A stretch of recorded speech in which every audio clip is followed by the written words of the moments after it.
Muy bien, ahora vamos a abrir nuestra Biblia en el libro de Hebreos, capítulo 8. Vamos a dar lectura al verso 1 y 2. Ya casi al final de la Biblia encontramos el libro de Hebreos. Vamos al capítulo 8, verso 1 y 2. Dice la escritura a la letra: Ahora bien, el punto principal de lo que venimos diciendo es que tenemos tal sumo sacerdote, el cual se sentó a la diestra del trono de la majestad en los cielos. Él es ministro del santuario y de aquel verdadero tabernáculo que levantó el Señor y no el hombre. Es la cita bíblica para el día de hoy y cedemos el tiempo a nuestro pastor Ismael Cortés. Feliz sábado, hermanos. Dios los bendiga. Es un gusto verles. Creo que ya teníamos como 2 sábados que no les acompañábamos. Ahí disculpen nuestra ausencia. A veces nos toca 2 sábados seguidos en la otra iglesia y 2 sábados con ustedes. Lo bueno de esto es que saben que el próximo sábado también vamos a estar aquí. Pero siempre que estamos aquí es un gusto para nosotros. Y si quieren vernos más seguido, vengan los viernes también. Los viernes aquí estamos. Ayer estuvimos aquí en la noche estudiando la palabra de Dios. También nuestra hermana Patti dirige un ministerio muy bonito que es el Ministerio de Oración. Y es una oportunidad, hermanos, para traer nuestras peticiones a Dios, congregarnos, orar por la iglesia. Ayer, de hecho, colocamos a varios de ustedes en oración, mis hermanos. Varias peticiones que ustedes nos han pedido, e incluso que no nos han pedido, pero que creemos que ustedes necesitan la ayuda de Dios. Las traemos delante del trono de Dios por medio de la oración. Así que no pierdan esas oportunidades de congregarse.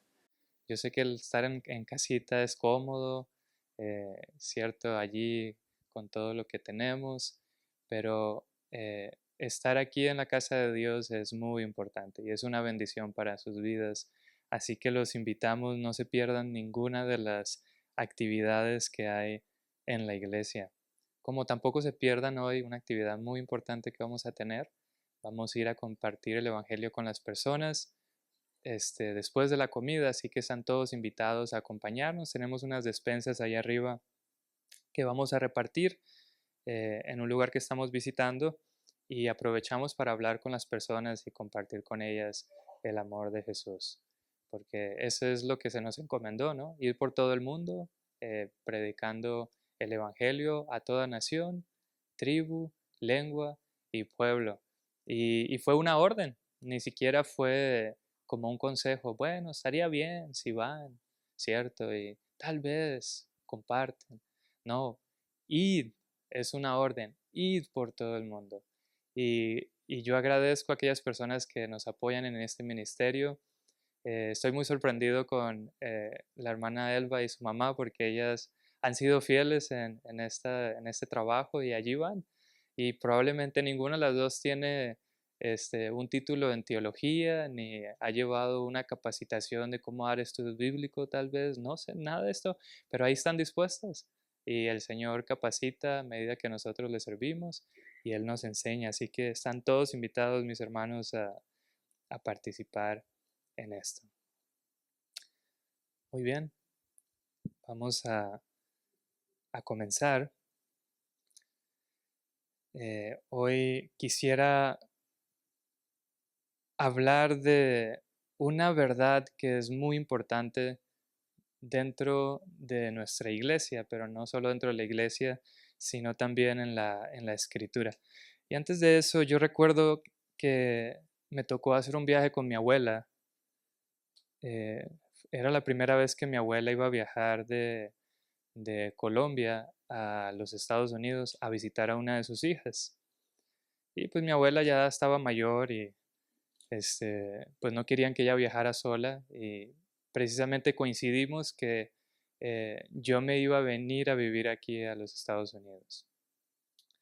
Y recuerdo que pues viajamos juntos y yo era así como el guía, ¿no? Que estaba igual de perdido que ella porque pues, no estaba muy acostumbrado a salir del rancho, ¿no? Ah, y, Y fue un viaje muy, muy bonito. De hecho, recuerdo que mi abuela olvidó uno de los documentos que necesitaba para viajar. Ya estamos en la fila allí para abordar el avión y necesitaba presentar su documento.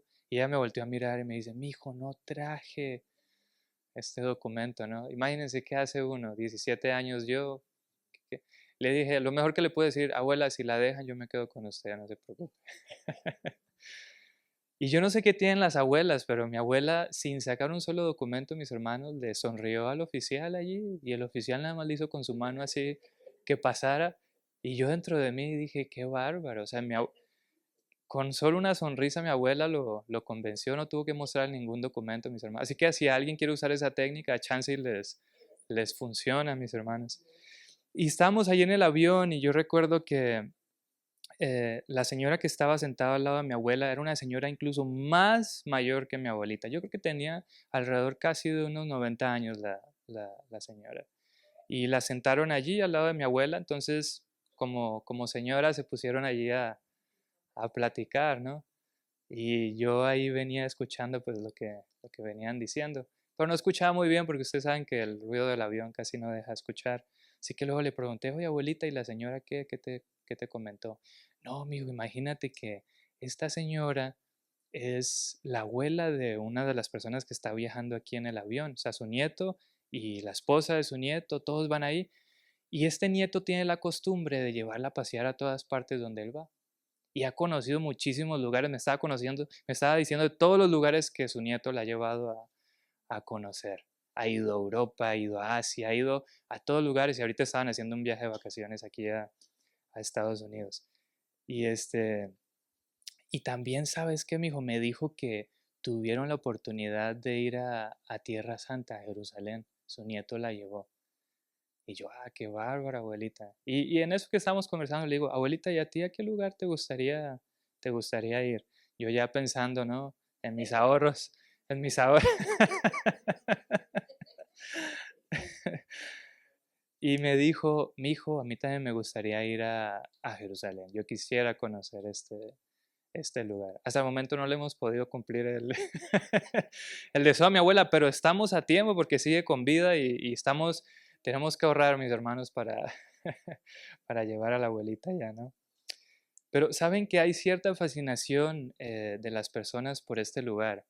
Y yo entiendo, pues fue el lugar donde Jesús caminó, vivió, ahí estuvo.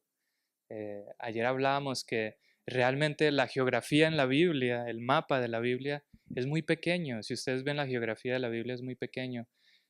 Cuando se habla del mar de Galilea, es un lago, realmente es. No puedo decir que es igual al lago de Cherry Creek o algo así, es un poco más grande, pero es un lugar pequeño, ¿no? Y ustedes pueden ir a visitar estos lugares, el río Jordán, todo está allí. Pero uno de los lugares más icónicos, los lugares más importantes am, cuando alguien visita Jerusalén es el Monte Sión. Es donde estaba el templo de Jerusalén. Este lugar es sumamente importante y no solamente para cristianos, para otras religiones también como el Islam. De hecho, ahí tienen, y creo que se los he dicho antes, tienen construida eh, una iglesia, se podría decir, le llaman el Domo de la Roca, y es un edificio muy bonito y pertenece al Islam. Ni siquiera es de los cristianos, ni siquiera es de los judíos. Y las personas les gusta ir allá. Lo único que ustedes van a poder encontrar de lo que quedó del templo de Jerusalén es el muro de los lamentos. Y probablemente ustedes lo han visto en videos, en fotografías, que es un muro de piedra grande. Y entre este muro hay, ustedes saben, entre las piedras hay ciertas fisuras allí. Y los judíos van allí y ponen sus oraciones en unos papelitos y las incrustan en la pared, ¿cierto? Y es como el lugar más sagrado para ellos, porque es lo único que les quedó del templo. Entonces, ustedes pueden ver allí el, el amor que ellos sentían hacia este lugar, lo importante que era para ellos. Y no solamente cuando ustedes ven esas fotos, cuando ustedes leen la escritura, Hay textos bíblicos donde se habla del amor hacia este lugar. Los invito a abrir sus Biblias. Vayan conmigo a Salmos, el capítulo 73.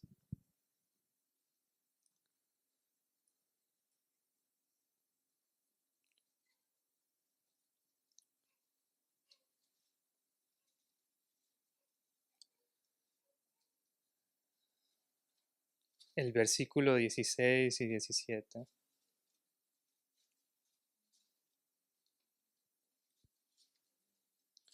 Salmos capítulo 73, el versículo 16 y 17. Dice, cuando pensé para saber esto, fue duro trabajo para mí, hasta que entrando donde en el santuario de Dios, comprendí el fin de ellos. Entonces, esa persona está diciendo, había algo que yo no podía entender, había algo que yo no podía entender, hasta que fui al santuario, a la casa de Dios, y ahí entonces obtuvo esta claridad de pensamiento. Vayan ahí mismo al Salmo 84, ahí un poquito más adelante, versículos 1 y 2. Dice, cuán amables son tus moradas, oh Jehová de los ejércitos. Anhela mi alma y aún ardientemente desea, ¿qué cosa? Los atrios de Jehová. Mi corazón y mi carne cantan al Dios vivo. Y este es solo un pequeño salmo de tantos que hay, mis hermanos, donde los que escribieron los salmos y diferentes personas expresan su amor y su deseo y su gusto por ir a la casa de Jehová, que era el templo de Jehová. Si ustedes leen un poco de la historia del pueblo de Israel, se van a dar cuenta que no todo el mundo vivía cerca de este lugar. Los privilegiados estaban ahí cerca, pero a muchas personas que vivían en otras partes del reino de Israel les tocaba hacer viajes larguísimos, mis hermanos, para poder llegar allí a adorar a Dios. Si usted, como el rey David, que tenía su casa ahí cerca, tenía esta suerte, pues era afortunado y podía ir al templo todas las veces que quisiera. Pero si usted vivía en un lugar más lejano, probablemente solo iba a este lugar en ocasiones especiales o cuando realmente necesitaba un encuentro especial con Dios porque creía que debía pedir perdón por algo y necesitaba reconciliarse con el Señor, usted llegaba allí. Pero no todas las personas tenían este privilegio. Sin embargo, no importaba lo que uno tuviera que hacer para estar allí, eh, uno hacía el esfuerzo para llegar allí. Porque se entendía, mis hermanos, se entendía que allí en el santuario, en el templo de Dios, era donde yo podía encontrarme con Él.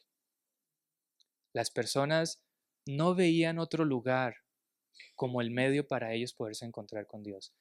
Para ellos el santuario era el lugar donde ellos sabían que podían tener un encuentro con Dios. Y quiero narrarles un poquito de la historia por qué esto ocurrió así. Ustedes saben que en el principio Dios y el hombre tenían una relación muy estrecha. Todos sabemos esto. Antes de que Adán y Eva cayeran, Dios y el hombre tenían una relación muy estrecha. Esta relación se rompió.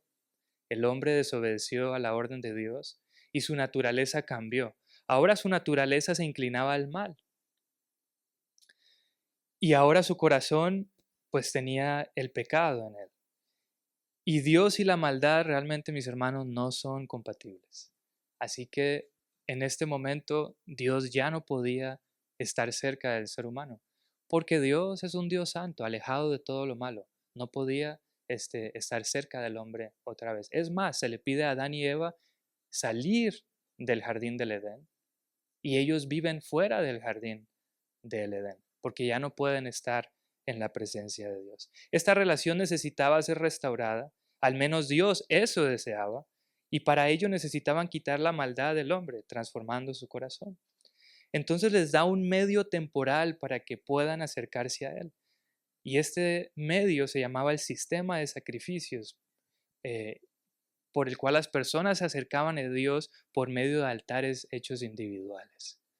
Ustedes han leído en partes de la Biblia donde Abraham, Jacob, diferentes patriarcas no tenían un templo y lo que hacían era que construían un altar de piedra y en ese altar de piedra ellos hacían un sacrificio a Dios y para ellos ese era el momento donde ellos tenían una comunión especial con Dios. ¿Y por qué funcionaba de esta forma? Porque ahí en el altar de sacrificios, al ellos ofrecer este sacrificio, de alguna manera estaban siendo perdonados sus pecados, porque la confianza estaba puesta en ese cordero que estaba siendo sacrificado, que simbolizaba el cordero que iba a venir más adelante, que quita el pecado del mundo, el cual es Jesús, que Juan el Bautista mencionó estas palabras. Y si el pecado ya no estaba allí, entonces ya no había nada que obstruyera la relación entre Dios y el hombre. Entonces por eso era para ellos tan importante construir estos altares y hacer estos sacrificios, porque era la forma en que Dios y ellos podían ¿qué? Estar juntos, estar cerca. Realmente todo se trataba de relacionarse con Dios. Pero hay ciertas pautas para relacionarse con Dios. Hay ciertos protocolos que el cielo sigue para podernos relacionar con Él. Y parte de eso era este sistema de sacrificios. Luego más adelante, Dios formaliza este medio y lo mejora para que el acceso de Dios al hombre o el hombre a Dios sea más fácil para ellos. Y le pide Dios entonces al pueblo que hagan un tabernáculo. Lean conmigo Éxodo capítulo 25, versículo 8.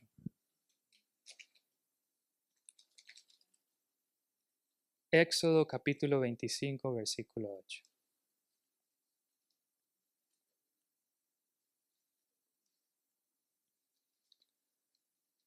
Y aquí van a entender lo que les estoy tratando de decir.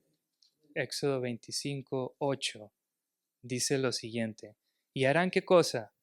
Un santuario para mí y habitaré en medio de ellos, conforme a todo lo que yo ¿qué? Te muestre el diseño del tabernáculo y el diseño de todos sus utensilios, así que así lo haréis. Quiero que presten atención a las palabras y harán un santuario para mí y luego añade Dios, ¿qué va a hacer? Y habitaré en medio de ellos. Entonces ustedes se pueden dar cuenta que la orden que les da para la construcción del santuario está relacionada con que Dios quiere habitar con quién? Con ellos. Todo se trata de Dios volver a reparar esta relación que se rompió entre nosotros y Él. Ahora, ¿saben lo bonito del tabernáculo en comparación a los altares de piedra que las personas hacían? Es que ahora usted no se tenía que preocupar de construir un altar de piedra para poder acercarse a Dios. Dios creó un sistema con personas a cargo de él trabajando día y noche para que usted en cualquier momento pudiera tener acceso al santuario sin tener que tomarse el tiempo de construir un altar de piedra y poderse acercar a él. ¿Sí están entendiendo, cierto?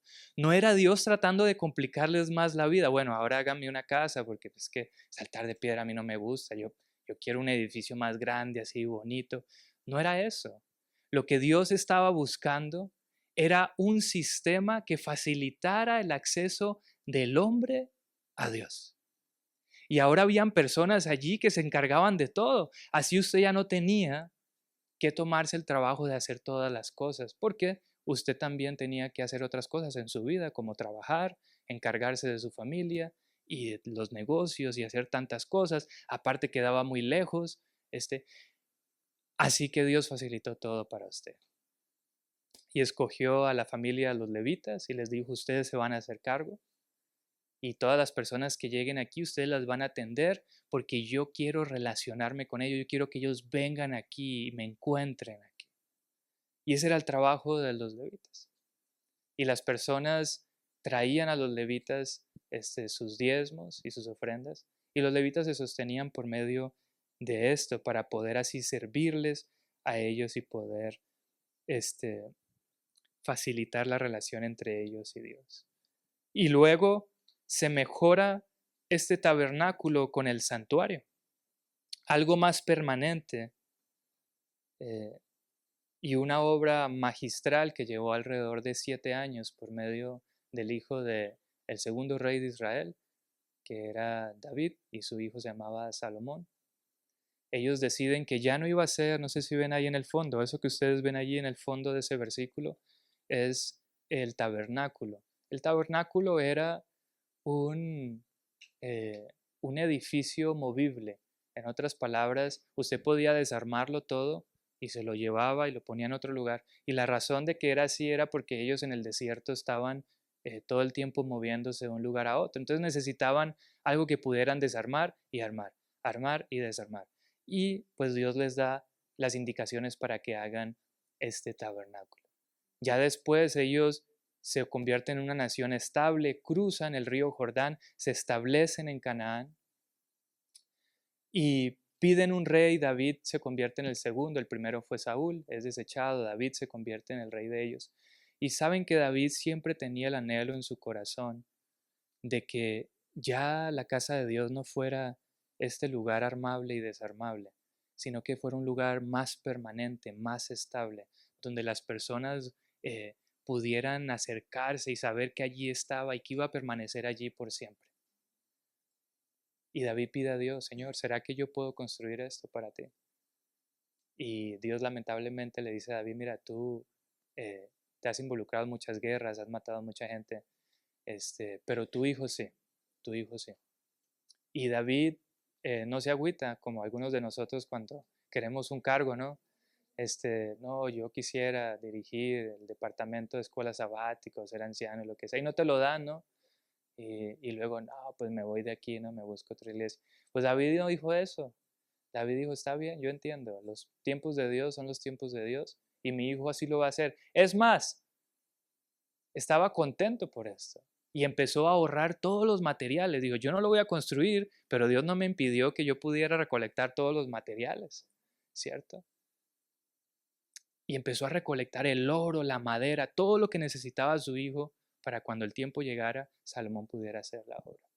Y construyeron ese precioso templo en 7 años, una obra magistral. Y no era porque tenían los mejores albañiles. La palabra de Dios es clara que Dios capacitó a hombres para que pudieran hacer este trabajo. ¿Saben que ese edificio, mis hermanos, que ustedes ven allí, o eh, parecido a eso que vemos allí, no se escuchó ni un solo martillo cuando lo estaban construyendo? Ustedes, algunos de ustedes, mis hermanos, se dedican a la construcción aquí. Mi hermano Miguel se dedica a la construcción. Hermano Miguel, ¿qué tan fácil sería construir una casa sin utilizar herramientas? Sí, es súper difícil. Y eso fue lo que ocurrió ahí, mis hermanos. Ellos todas las piedras en la cantera, ellos las prepararon en forma de esqueleto prácticamente. Y las cargaron hasta allá y las armaron, ¿sí? Y fueron poniendo una tras la otra sin que se escuchara el ruido de un solo martillo. En 7 años la pudieron concluir. Y al finalizar los 7 años, Salomón hizo una oración y pidió la bendición de Dios. Y dice que Dios recibió con gusto el sacrificio que ofreció Salomón. Y a partir de allí, mis hermanos, ese lugar se convirtió en el lugar donde las personas se encontraban con Dios. 24/7 usted podía ir a este lugar y podía tener un encuentro especial con su Creador. ¿Se imagina lo bonito que era? ¿Cómo palpitaba el corazón de usted si usted viviera por allá en una aldea lejos, a unas 8 o 7 horas de Jerusalén? Y sabe que viene el día donde pues va a ir a visitarlo y pone a un lado sus actividades y dice: bueno, es tiempo de ir a encontrarme con Dios. Y empieza ese camino y ya falta 1 hora para llegar y usted puede ver desde lejos ya el templo allí, ¿no? Y se va acercando y empieza a escuchar la música del templo, los levitas con las trompetas y el chofar, y todas las personas caminando hacia el templo, ¿no? Y usted llevando ahí su oveja. Y de repente llegaba ya a las puertas y lo recibía el levita y le decía, bienvenido. Y usted pasaba y hacía su sacrificio, y en ese momento usted sentía la presencia de Dios como nunca en su vida. Y usted se devolvía para su casa lleno de alegría, contento porque había tenido un encuentro especial con Dios. Amén. Eso era, eso era. No era Dios buscando que ellos se convirtieran en personas de tradiciones. No era Dios preocupado por los lujos. No era Dios buscando nada de estas cosas. Lo único que Dios quería era que su pueblo tuviera un acceso más fácil a Él. Porque eso es lo que Dios ha buscado desde que el hombre cayó, mis hermanos. Facilitar nuestro camino hacia Él. Y ese templo fue una belleza, pero ese templo fue destruido. Ese templo fue destruido por el imperio de Babilonia. Lo desarmaron por completo, mis hermanos. Se llevaron todo. De hecho, ustedes recordarán la historia eh, del hijo de uno de los familiares de Nabucodonosor. No sé si era su nieto o su hijo, pero Belsasar, uno de los reyes de Babilonia, eh, estaba un poco pasado de copas y se le ocurrió la peor idea de su vida, y era que le trajeran los vasos que habían tomado del templo cuando lo destruyeron, los vasos del templo que utilizaban los sacerdotes, los levitas para sus ceremonias, se los trajeran a él. Esto todo estaba guardado en un lugar sagrado, ¿no? Que se los trajeran a él porque ahora iba a tomar licor en uno de sus vasos. Tremenda cosa terrible hizo, ¿no? Y en ese mismo momento que él pidió esto, vino el juicio de Dios sobre él. Y en esa noche acabó el imperio de Babilonia, mis hermanos. Y los medos y los persas tomaron ahora el poder, ¿no? Y este templo termina allí y más adelante viene la reconstrucción del templo.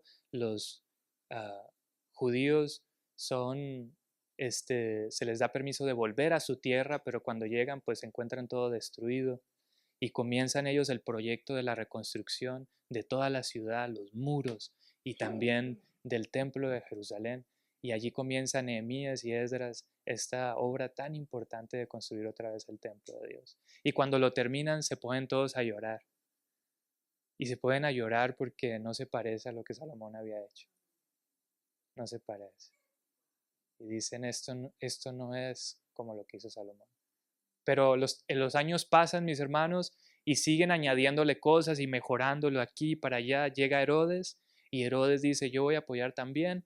Empieza a utilizar sus recursos y en 40 años construyen un megatemplo, que es el templo que estaba allí en los tiempos de Jesús. Ese es el templo. Ese es el templo.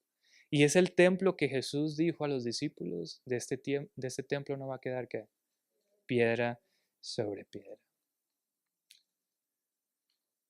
Y como les decía yo, el santuario, el templo, la razón importante o más importante de esto era que el pueblo podía tener este encuentro con Dios. Entonces, en el momento que el pueblo se olvidara de la importancia del santuario, en el momento que el pueblo se olvidara que el motivo más importante era el encuentro con Dios, entonces ya no servía de nada tenerlo.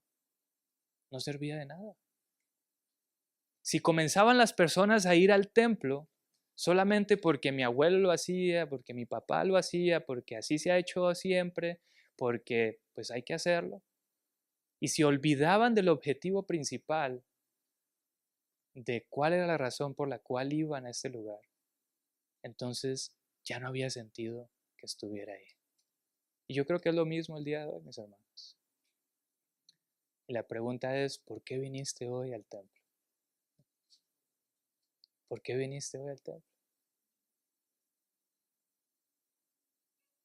No, es que el pastor puso allí que íbamos a tener reunión hoy, que la hermana Marce anda ahí mandándole mensajes a todo el mundo que vengan a la escuela sabática. No, que es que la comida está re buena.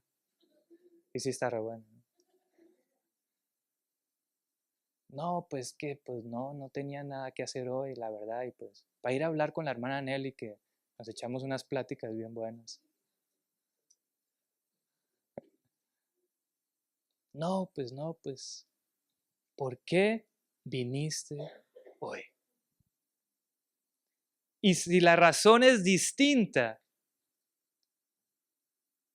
a tener un encuentro con Dios, entonces hay que replantearnos nuevamente qué estamos haciendo aquí.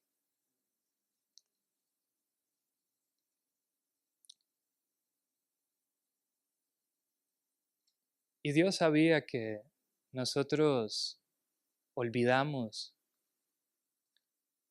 cuáles son las razones o los propósitos de las cosas que hacemos. Dios sabe esto, Dios lo sabe. Y Él sabía que la idea del templo, que era muy buena, no era lo que más iba a funcionar. Entonces Él decide enviarnos ya no un templo de piedra, sino un templo de carne, mis hermanos. Un templo humano. Y quiero que vayan conmigo a Juan capítulo 4, versículo 21.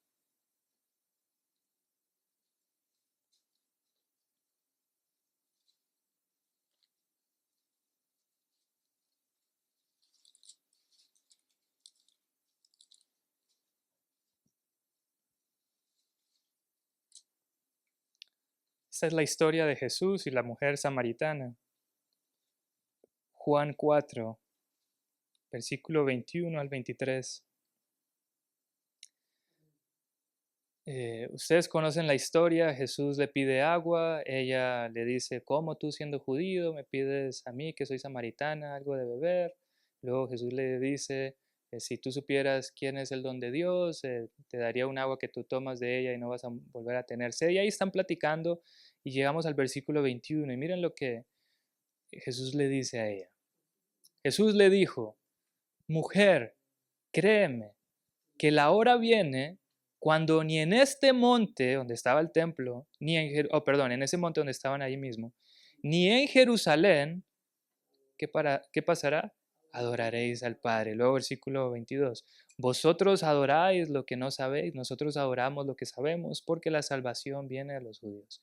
Mas la hora viene y ahora es cuando los verdaderos adoradores adorarán al Padre en espíritu y en verdad, porque también el Padre tales adoradores busca que le adoren. Y más adelante, ahí mismo, en el capítulo 14 de Juan, versículo 6, Jesús mismo se refiere a él como el templo. Oh, perdón, es Juan 2:19, disculpen.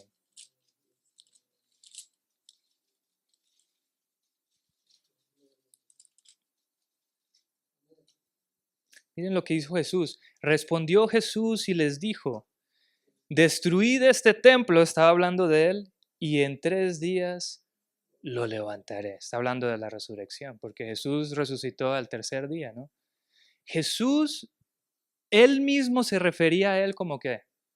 Como el templo, como el templo, como el templo. Ahora ya no iba a hacer falta ir a este edificio a millas de distancia para tener un encuentro con Dios. Ahora por medio de Jesús, ellos podían acercarse al Padre. Increíble. Por eso Jesús se atrevió a decir en Juan 14:6, ahora sí vayan a Juan 14:6. Aquí es cuando este versículo cobra sentido, mis hermanos, con todo esto del templo que estamos hablando. Juan 14:6. Y Jesús les dijo, yo soy el camino y la verdad y la vida. Nadie viene al Padre sino por mí. Esto era revolucionario. Todo mundo entendía que el camino y la verdad y la vida era ir a ese lugar. Ahí era, ahí estaba Dios, la presencia de Dios estaba, ahí era.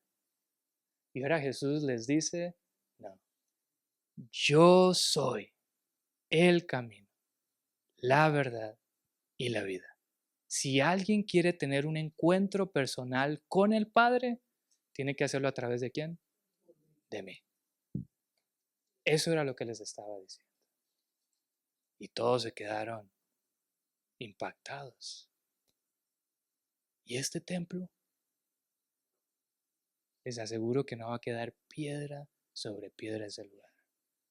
Para que ustedes se aseguren que la única forma en que pueden ahora acceder al Padre es a través de mí.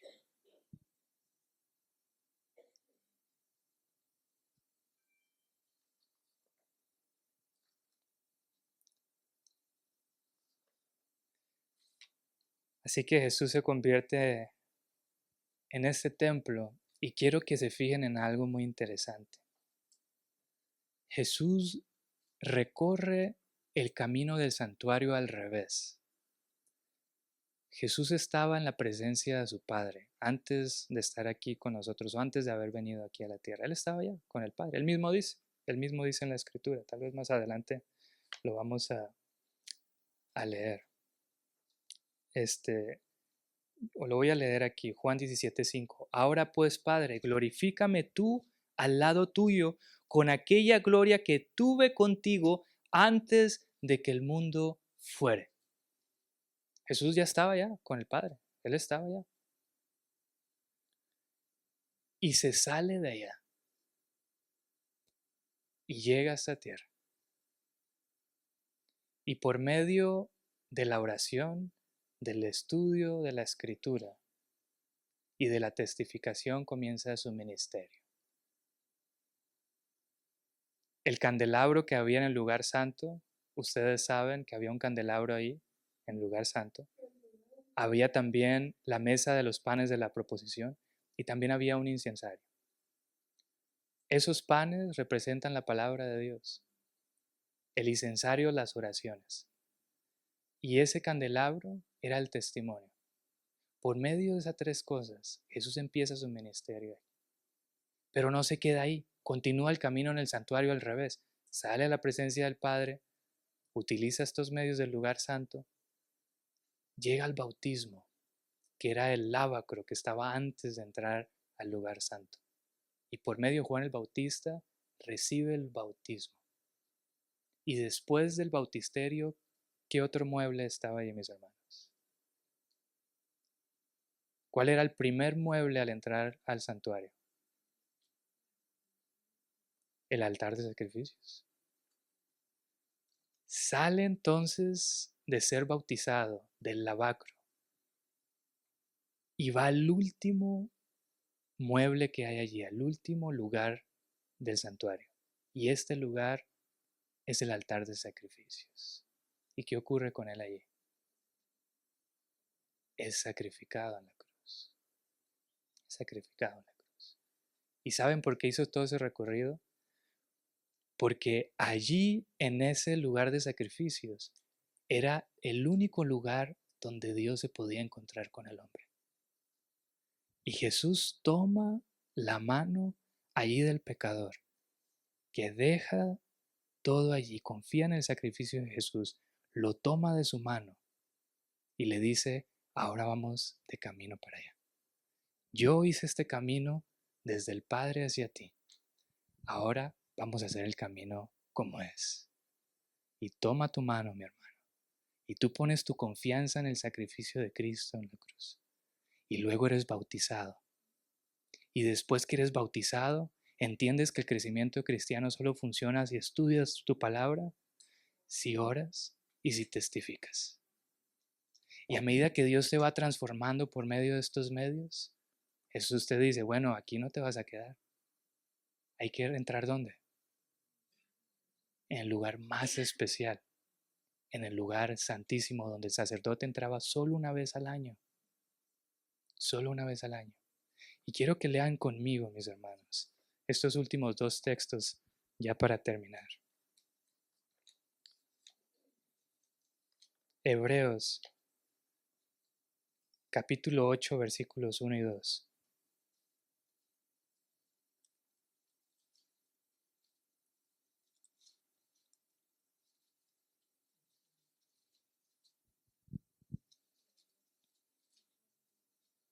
Hebreos capítulo 8, versículos 1 y 2. Miren lo que dice estos textos. Ahora bien, el punto principal de lo que hemos venido diciendo es que tenemos tal sumo sacerdote, el cual se sentó a la diestra del trono de la majestad en los cielos, ministro del santuario y de aquel verdadero tabernáculo que levantó el Señor y no el hombre. Tengan ese texto en su mente y ahora vamos a Hebreos 10, 19.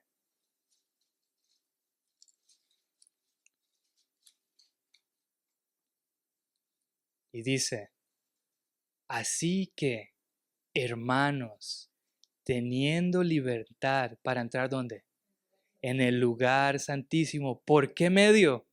Por la sangre de Jesucristo, por el camino nuevo y vivo que Él nos abrió a través del velo, esto es, de su carne, y teniendo un gran sacerdote sobre la casa de Dios, que dice, acerquémonos con corazón sincero, en plena certidumbre de fe, purificados los corazones de mala conciencia y lavados los cuerpos con agua pura. Mantengámonos firmes, sin fluctuar, la profesión de nuestra esperanza, porque fiel es el que prometió.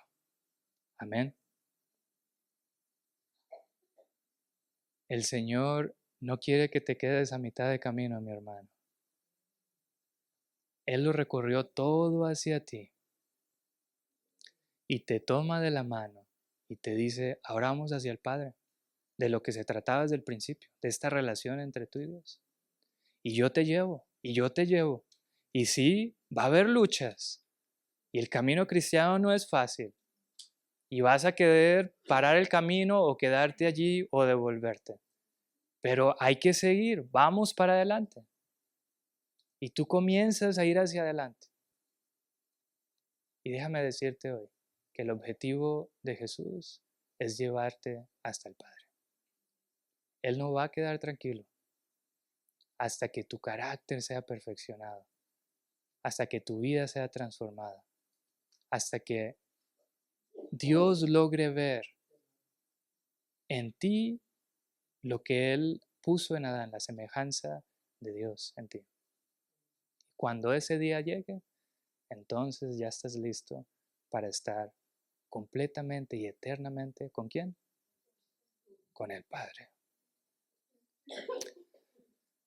La pregunta es, ¿dónde estás en el santuario? ¿Estás en la entrada? ¿Estás avanzando? ¿Ya decidiste llegar hasta el final? ¿Quieres quedarte donde estás? ¿Dónde estás en este camino? Y mi deseo, mi querido hermano y mi querida hermana, el día de hoy, es que tú completes el camino, que vayas hasta el final, que llegue el momento cuando el Señor Jesús vuelva y nos encontremos entre los redimidos, que nos veremos cara a cara con Él. Leamos para terminar el último texto, Apocalipsis 21, 1 al 4. Y guarden esta esperanza en sus corazones, mis hermanos. Apocalipsis 21, 1 al 4. Esto es lo que nos espera con la ayuda de Dios.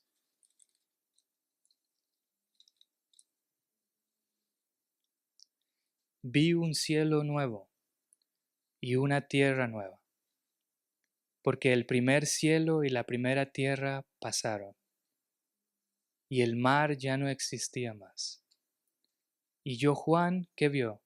La santa ciudad, la nueva Jerusalén descender del cielo de Dios, dispuesta como una esposa ataviada para su marido.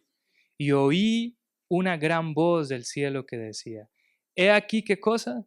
El tabernáculo de Dios con los hombres, y Él morará con ellos, y ellos serán su pueblo, y Dios mismo estará con ellos como su Dios. Y ahí viene la promesa, mi hermano. Y enjugará Dios toda lágrima de los ojos de ellos. Y ya no habrá más muerte, ni habrá más llanto, ni clamor, ni dolor, porque las primeras cosas pasaron. Que esta promesa se haga una realidad en nuestras vidas. Dios nos acompañe a estar un día con Él en este lugar santísimo. Dios los bendiga, mis hermanos. Señor y Padre que está en el cielo, nuestros corazones hoy se llenan de gozo, porque usted no quiere dejarnos aquí en este lugar. Hay moradas ya preparadas para nosotros, en las cuales queremos estar, Señor.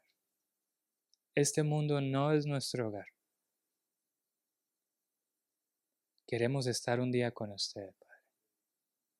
Y sabemos que usted ha hecho todo lo posible para que eso ocurra, enviando a su Hijo. Él es el camino, la verdad y la vida. Y nos toma de la mano y nos dice, vamos. Y aquí estamos, Señor, diciéndote que queremos ir. Padre, no sé en qué lugar del camino se encuentra cada uno de mis hermanos aquí. Solo usted sabe, Señor, las luchas que ellos tienen en sus vidas. A veces estoy seguro que quieren tirar la toalla. Pero Padre, las cosas que están por venir son mayores que cualquier sufrimiento que tengamos temporal. Así que ayúdenos, Señor, a mantener esta esperanza firme delante de nosotros, a no tirar la toalla, Padre, a confiar que un día le veremos cara a cara, que nos olvidaremos de todos los cuidados de esta tierra, de las preocupaciones, las enfermedades, el dolor, la muerte. Usted secará cada lágrima de nuestro rostro, Señor. Que al clamor final, Señor, los muertos en Cristo puedan resucitar y nosotros podamos también estar allí con usted. Se lo pedimos todo en el nombre de Cristo Jesús, nuestro Salvador. Amén, Señor.